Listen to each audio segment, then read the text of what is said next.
남북관계 개선으로 국제사회가 급변하는 가운데 한반도의 상황을 심층적으로 논의하는 자리가 마련됐습니다. 교육부가 총신대학교에 대한 행정처분을 진행 중인 가운데 학내 대립은 여전합니다. 현재까지의 총신대 상황을 정리했습니다. 기독교 대한성결교회가 제112년차 총회를 열고 한 해를 이끌 신임원단을 꾸렸습니다. 노숙인과 독거노인에게 복음을 전하는 기류의 교회를 찾아갔습니다. 자살 시도가 빈번히 발생하는 서울 마포대교 위에서 생명의 가치를 되새기는 기도회가 열렸습니다.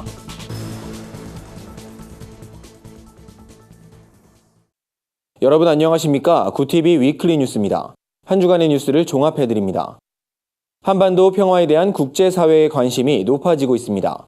전문가들은 진정한 평화를 다루기 위해선 한반도 상황을 제대로 이해하는 것이 중요하다고 조언하는데요. 평화와 통일을 위한 연대는 포럼을 개최하고 한반도 상황을 심층적으로 논의했습니다. 오현근 기자가 보도합니다. 지난 몇 달간 한반도를 중심으로 돌아가는 국제사회의 변화는 환호와 걱정, 기대와 희망으로 나타나고 있습니다. 그만큼 전 세계의 시선을 한몸에 받고 있는 당사국의 입장에선 매우 중요한 상황으로 판단하고 있습니다. 정치권과 종교계, 사회는 앞으로의 한반도가 어떻게 흘러갈지 국가별 회담 결과에 촉각을 곤두세우며 여러 논의와 대응 방안을 모색하고 있습니다. 이것은 어떤 정치적인 논리로 풀어질 수 있는 것도 아니고 또 어떤 다른 물리적인 방법으로 될 수 있는 것도 아니고 마음을 터놓고 서로가 왕래하고 교류하는 것밖에는 답이 없는데 그 가장 중요한 매개체가 저는 신앙이라고 생각합니다. 기독교 신앙의 힘이 남과 북의 장벽을 허물고 하나 되는 일에 크게 기여하리라 저는 생각을 하고 무엇보다 평화가 논의되기 위해선 기본적으로 한반도의 현재 상황을 아는 것이 중요하다는 분석입니다. 과거 독일의 통일 사료와 비교해봐도 한국과 북한의 사회, 경제 등 모든 분야가 더욱 큰 격차를 보이고 있어 우려된다는 겁니다. 남북이 평화적으로 또 통일되기 위해서는 남과 북이 어떤 이질성을 가지고 있는 것이 굉장히 중요합니다. 민족의 동질성을 회복해야 된다. 그거 다 타당치 않은 말입니다. 동질성 회복이 중요한 것이 아니고 이질성 수용이 더 중요합니다.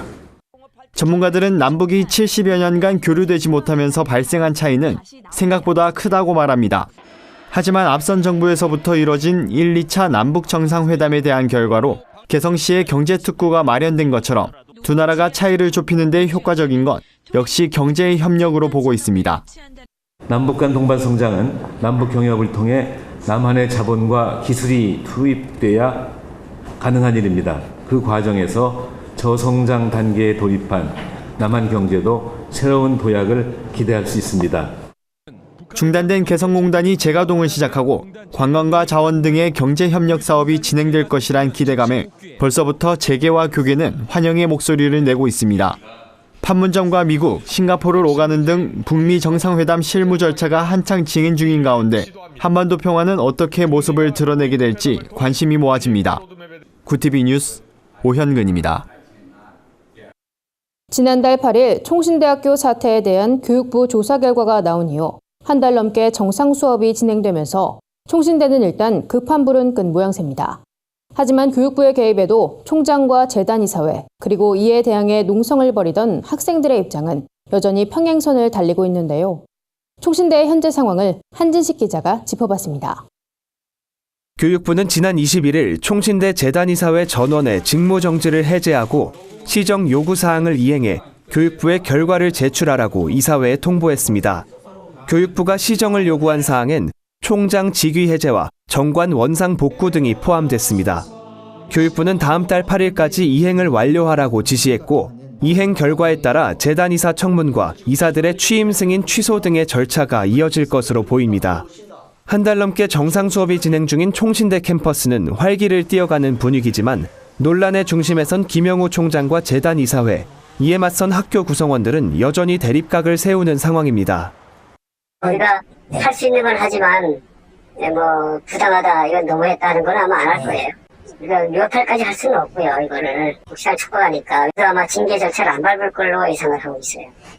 건물 점거 농성에서 한 발 물러난 총학생회와 신대원 비상대책위원회, 비상교수회의 등 학내 단체들은 재단 이사회의 총장 파면을 포함한 교육부의 요구사항을 신속히 이행하고 전원 사퇴하라고 촉구했습니다. 재단 이사회가 교육부에서 최종 처분된 것을 그대로 시정할 수 있게끔 요구하는 것과 그리고 본인들이 이제 시정한 후에 즉각 사퇴할 것, 저희는 끝까지 지켜볼 거고 그때까지는 시위 행보를 계속해서 이어갈 계획입니다. 교육부의 행정처분이 진행 중이지만 총장과 재단 이사의 거취를 놓고 깊어진 학내 갈등은 법적 투쟁으로 번질 가능성도 있어 사태 수습엔 난항이 예상됩니다.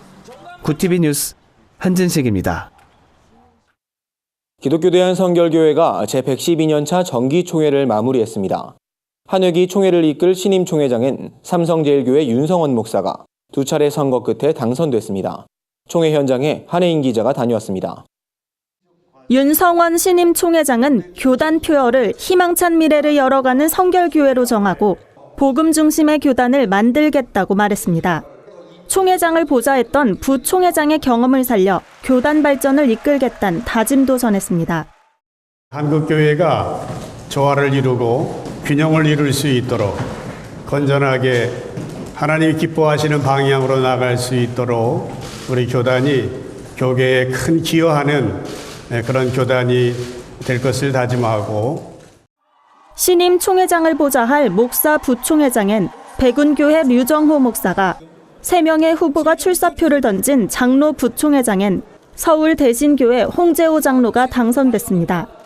총회는 주요 안건으로 상정된 세례교인 연령 변경 안건을 기존 20세에서 19세로 조정해 통과시켰고, 원로나 명예목사로 추대받지 못한 목회자들에겐 은퇴 목사란 공식 명칭을 부여하기로 했습니다. 기성총회는 앞으로 총회와 교단 지도자의 역량을 강화하고 사회적 영향력을 향상시켜 다음 세대와 작은 교회 부흥이란 목표를 이루겠다는 비전을 선포했습니다. 구티비 뉴스 한혜인입니다.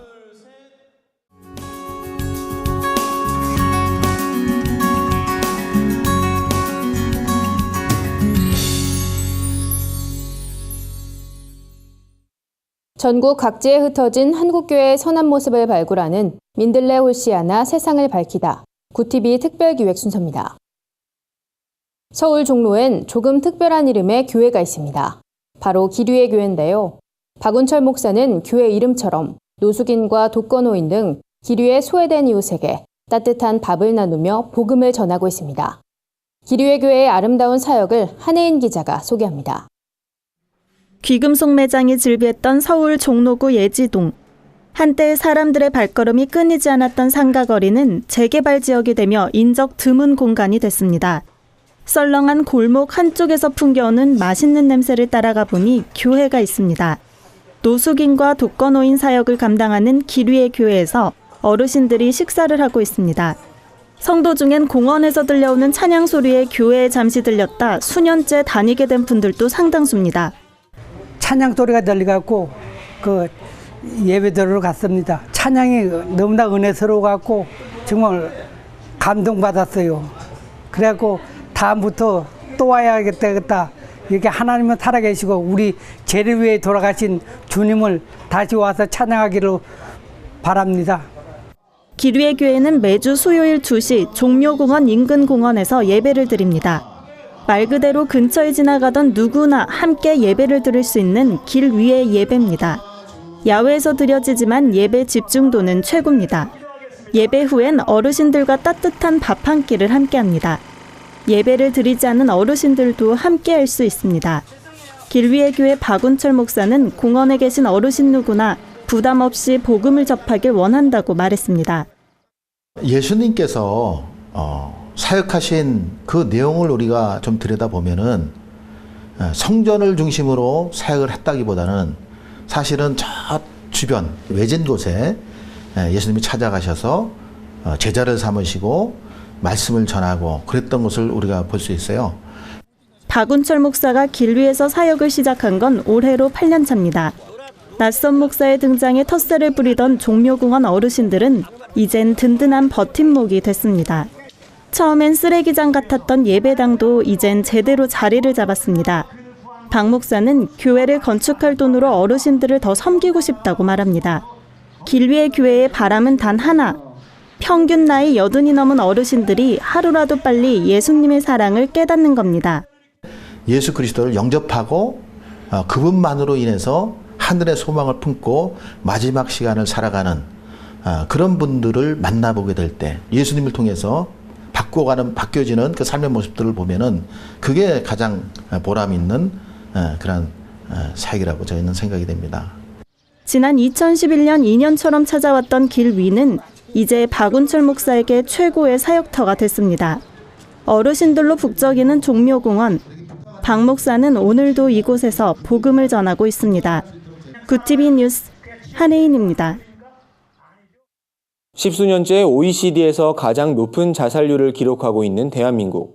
하루 평균 36명이 스스로 목숨을 끊는다는 통계도 있는데요. 자살 문제가 여전히 심각한 가운데 한 기독교 단체가 생명의 가치를 되새기는 기도회를 진행했습니다. 마포대교 기도회 현장에 한진식 기자가 다녀왔습니다. 보건복지부와 중앙자살예방센터가 발간한 2018 자살예방백서에 따르면 연간 자살 사망자는 5년 새 2,814명이 감소했지만 10대와 20대 자살률은 오히려 소폭 증가한 것으로 나타났습니다. OECD 가입국 중 자살률 1위란 오명도 여전합니다. 이런 가운데 서울 마포대교 한복판에서 생명을 존중하는 문화를 확산하자는 취지의 기도회가 열렸습니다. 기독교 자살예방센터 라이프오프가 마련한 기도회에서 참석자들은 생명을 살리기 위해 오신 예수 그리스도를 기억하며 이웃의 아픔을 위로하고 생명의 복음을 전하는 데 힘쓰겠다는 각오를 다졌습니다. 생명이 땅에 떨어지는 이 안타까운 현실이 사실 소외되고 굉장히 외롭고 누군가에게 의지하지 못해서 결단을 하게 된 건데 그 결단 전에 꼭 예수님을 전하고 싶고 교회들이 움직이고 있다, 손 내밀고 있다 이런 것들 좀 함께 동참으로 보여주고 싶고 위로해주고 싶어서 왔습니다. 참석자들은 기도회에 이어 피켓을 들고 마포대교 위를 행진하며 자살을 예방하기 위한 교회의 역할을 되새겼습니다. 라이프오프 조성돈 대표는 우리나라에서 자살이 많은 이유는 생명 존중에 대한 가치관이 올바로 정립되지 않았기 때문이라며 교회가 앞장서 문화를 바꿔나가야 한다고 강조했습니다. 문화를 바꾸는 것, 이것이 제일 앞장서서 할 수 있는 문제라고 저는 생각을 하고 있고요. 교회에서 직접적으로 자살 예방하는 마음으로 정말 이웃의 마음이 어려운 사람들, 생활이 어려운 사람들을 도와올 수 있었으면 좋겠습니다. 하루 평균 36명이 스스로 목숨을 끊고 가장 많은 청소년들이 자살로 생을 마감하는 현 시점에서 생명의 가치를 전하는 교회의 역할은 무엇보다도 중요해 보입니다. 구티비 뉴스 한진식입니다. 서울 이태원 거리 찬양팀으로 잘 알려진 연탄 365가 첫 싱글 앨범을 발매했습니다. 세상 속 크리스천들의 다양한 이야기를 한진식 기자가 전해드립니다.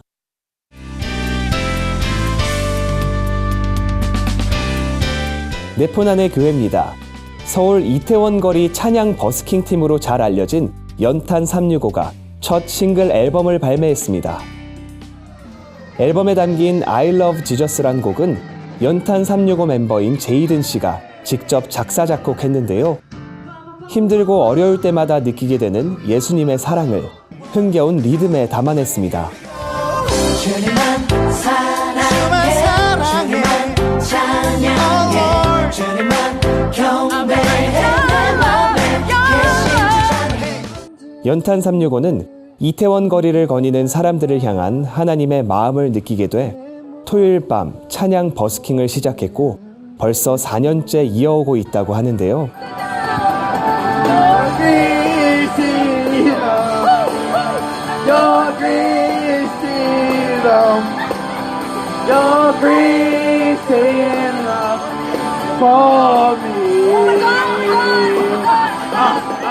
연탄 365는 예수님을 사랑한다는 고백을 담은 이 곡이 힘든 하루를 마친 이들을 위로하길 기대한다고 전했습니다.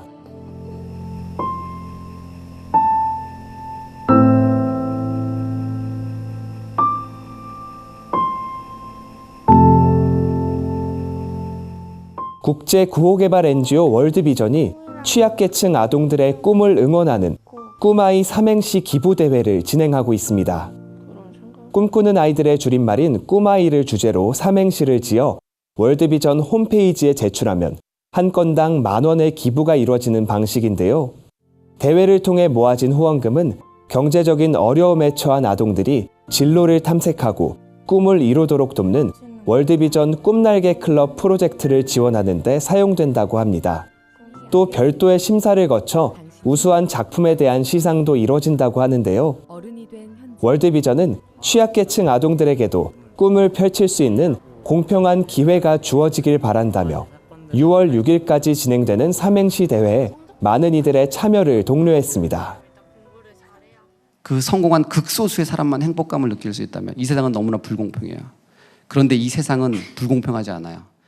지구촌교회가 축구 국가대표 은퇴 후 해설위원으로 활약하고 있는 이영표 씨를 초청해 전도축제를 열었습니다. 지구촌교회 젊은이 목장이 준비한 5월 전도축제 프렌즈에서 이영표 씨는 강사로 나섰습니다. 이영표 씨는 청년들에게 신앙을 갖게 된 계기와 인생에서 경험한 하나님의 은혜를 나눴는데요. 죽은 다음의 삶과 과학으로 설명하기 어려운 영적인 존재에 대한 궁금증이 생겨 하나님께 기도를 드리기 시작했다는 이영표 씨. 점차 마음이 변하면서 성경을 읽기 시작했고 결국 하나님을 만나게 됐다고 고백했습니다. 이렇게 말씀하셨어요. 나는 언제나 너 주위에 있었는데 너가 나를 믿지 않았기 때문에 나를 볼 수 없었다.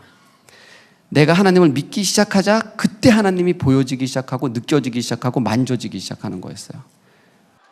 지구촌교회 젊은이 목장은 잃어버린 영혼을 마음에 품고 하나님께로 인도하기 위해 복음의 메시지와 선물을 전하는 전도축제를 마련했다고 전했습니다.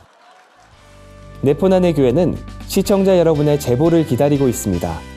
함께 나누고 싶은 영상이 있다면 전화나 이메일로 참여해 주시기 바랍니다.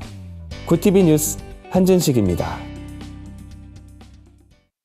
4차 산업혁명 시대 목회 전략을 모색하는 자리가 마련됐습니다. 한반도 복음 통일을 위해 기도하는 세일의 평화기도회가 6월 3일부터 21일간 열립니다.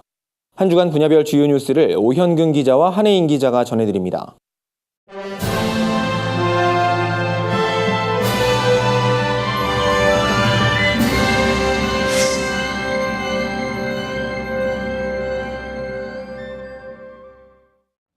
(4차) 산업혁명 시대 목회 전략을 모색하기 위한 세미나가 열렸습니다.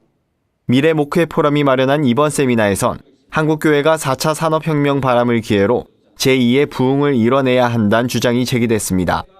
4차 산업혁명과 다음 세대 교육을 주제로 발제한 방선기 목사는 인공지능 기술이 따라올 수 없는 인간의 공동체 정신과 성품을 잘 지켜 다음 세대를 교육하는 것이 중요하다며 무엇보다 불신자들에게 그리스도의 성품으로 구별된 삶을 전하는 모습이 필요하다고 말했습니다. 이어 선교 전략에 대해 발제한 주대준 장로는 정보통신기술의 융합과 연결을 통해 이뤄진 4차 산업혁명은 한국교회 선교에도 접목할 수 있다며 선교 현장에서의 일자리 창출과 자립형 선교사 양성, 현지인 선교사 양성 등 파송 선교 패러다임에서 전환하는 노력이 선교 현장에서 이뤄져야 한다고 강조했습니다. 세미나에선 이 밖에도 변화의 시대에 복음의 본질을 잃지 않는 게 중요하며 교회가 이를 활용할 땐 복음 전파란 크리스천의 기본 사역을 기반으로 해야 한다는 조언도 이어졌습니다. 미국 복음주의 지도자 프랭클린 그레이엄 목사가 2020년 내한의 전도 집회를 인도합니다. 프랭클린 그레이엄 목사는 지난 2월 별세한 빌리 그레이엄 목사의 아들이자 도널드 트럼프 미국 대통령의 영적 멘토로 알려져 있습니다. 프랭클린 그레이엄 페스티벌 준비위원회는 2020년 10월 중 서울에서 전도 집회를 열기로 하고 여의도 순복음교회 이영훈 목사를 대회장으로 선임해 본격적인 집회 준비에 나섰습니다. 이영훈 대회장은 한국교회가 1973년 빌리 그레이엄 목사를 초청해 역사상 유례를 찾아보기 힘든 대규모 집회를 성공적으로 이끈 것처럼 다시 교회가 하나 돼 2020년 집회를 준비하겠다고 포부를 밝혔습니다. 이날 기도회에 함께한 빌리 그레이엄 전도협회 체드 해먼드 아시아 디렉터는 1973년 여의도에서 개최됐던 전도 집회가 40여 년이 지난 지금도 회자되듯이 2020년에 열릴 집회도 한국교회에 새로운 부흥을 일으킬 역사적인 사건이 되길 소망한다고 말했습니다. 굿TV 뉴스 오현근입니다.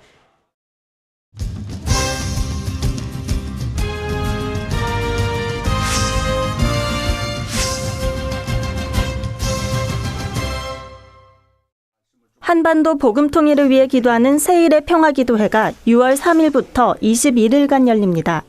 올해 12회를 맞은 세일의 평화기도회는 개인과 가정의 회복, 교회와 국가의 부흥, 민족과 열방의 평화란 세 가지 틀에서 진행됩니다.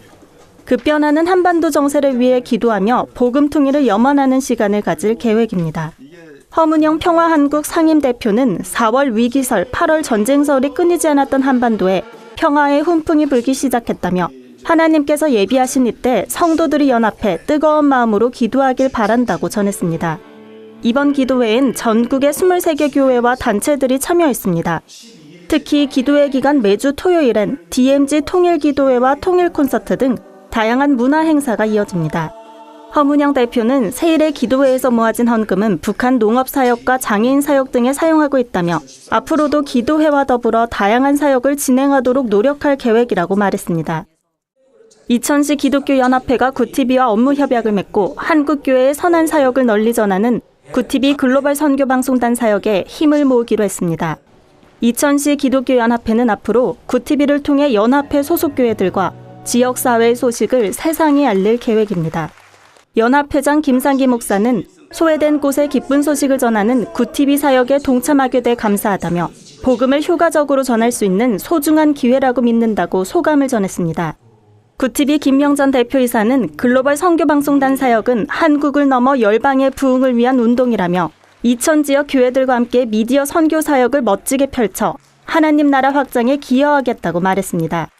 한편 이천시 기독교연합회는 이천 지역 300여 교회가 참여하고 있는 연합기구로 매년 부활절 연합예배와 이천시 복음화 대성회를 개최하며 교회의 화합과 지역의 부흥을 위해 힘쓰고 있습니다. 구티비 뉴스 한혜인입니다. 구티비 글로벌 선교방송단 교회 기자들이 취재한 전국교회 소식 전해드립니다. 5.18 민주화운동 당시 계엄군의 총에 맞아 소천한 문용동 전도사를 기억하기 위한 예배가 열렸습니다. 예장통합총회는 호남신학대학교에서 예배를 드리고 광주 민주화운동이 한반도 평화통일을 이루는 초석이 되길 바란다고 밝혔습니다. 참석자들은 예배를 마친 뒤 호남신대 교정에 마련된 문전도사 추모비를 찾아 헌화하는 시간을 가졌습니다. 캠퍼스 복음화와 기독인재 양성을 위한 전남대 글로벌 기독생활관 건립 준비 예배가 열렸습니다. 전남대학교 기독교수회가 주관한 이번 예배에서 최영남 목사는 생활관 건립에 최선을 다해 크리스천 인재가 더 많이 배출되도록 함께 힘쓰자고 말했습니다. 한편 전남대 기독교수회는 캠퍼스 복음화율이 현저히 낮아졌다는 통계가 나온 뒤부터 기독생활관 건립을 추진하고 있습니다. 광주 지역 기독단체들이 연합해 진행하는 블레싱 광주 행사가 광주 양림교회에서 열렸습니다. 광주여 일어나 빛을 발하란 주제로 열린 이번 집회엔 베이직교회 조정민 목사가 설교를 전했습니다. 조정민 목사는 숫자가 많아지는 양적 부흥이 아닌 한 영혼이 변화하는 영적 변화가 일어나 진정한 부흥을 이루길 바란다고 말했습니다. 집회 참석자들은 한반도 평화통일과 다음 세대, 한국교회의 일치 등을 위해 한마음으로 기도했습니다. 한 주간 해외 주요 뉴스를 정리해드립니다. 김영철 북한 노동당 부위원장과 마이크 폼페이오 미국 국무부 장관이 현지 시간으로 31일 뉴욕에서 북미 정상회담을 위한 고위급 회담을 가졌습니다. 양측은 그동안 합의를 보지 못한 주요 쟁점의 협상을 놓고 진전을 이룬 것으로 전해져 북미 정상회담 개최에 긍정적 신호가 켜졌다는 관측이 나오고 있습니다. 폼페이오 장관은 회담이 좋은 진전을 거뒀다며 다만 아직 많은 일이 남았다며 추가 조율이 필요한 상황임을 강조했습니다. 한편 미국 국무부는 현지 시간으로 29일 2017 국제 종교 자유 보고서를 발표했습니다. 국무부는 보고서를 통해 북한 수용소는 8만 명에서 12만 명의 정치범이 수용돼 있으며 이들 중 일부는 종교적인 이유로 감금됐다고 밝혔습니다. 또 북한 정부가 종교활동에 참여한 주민을 처형, 고문, 구타, 체포 등 가혹하게 다루고 있다고 지적했습니다. 폼페이오 국무부 장관은 이와 관련해 오는 7월 워싱턴에서 종교의 자유신장을 위한 장관급 회의를 개최하겠다고 밝혔습니다. 미국의 이런 발표와 함께 북미 정상회담에서 정치범 수용소 문제가 회담 의제로 제기될 것인지 관심이 모아지고 있습니다. 네덜란드 법원이 여성도 남성도 아닌 제3의 성을 출생기록부에 올릴 수 있다고 판결해 논란이 일고 있습니다. 현지 언론에 따르면 네덜란드 림비르흐 지방법원은 이름이 알려지지 않은 원고에게 출생기록부에 여성이나 남성이 아닌 결정되지 않은 성으로 등록할 수 있다고 결정했습니다. 원고는 2001년 여성으로 성전환 수술을 한 인물로 알려져 있습니다. 법원은 궁극적으로 원고를 여성으로 간주하기도 적합하지 않다며 사회적, 법적 발전으로 제3의 성을 인정할 때가 됐다고 밝혔습니다. 사우디아라비아가 성희롱 행위를 범죄화하는 법안을 가결했습니다. 이 법에 따르면 성희롱 행위가 법원에서 유죄로 입증되면 최고 징역 5년에 벌금 30만 리알, 하나로 9천만 원에 처합니다. 사우디아라비아는 성희롱 처벌을 법제화하는 목적은 다음 달부터 허용되는 여성 운전과 관련이 있다며 여성이 운전 도중 남성에게 성적으로 모욕당하는 언행을 들을 수 있는 만큼 이런 사고를 예방하기 위함이라고 전했습니다. 이상으로 뉴스를 마칩니다. 구TV 위클리 뉴스는 인터넷 신문 데일리 굿뉴스를 통해서도 보실 수 있습니다. 시청해주신 여러분 고맙습니다.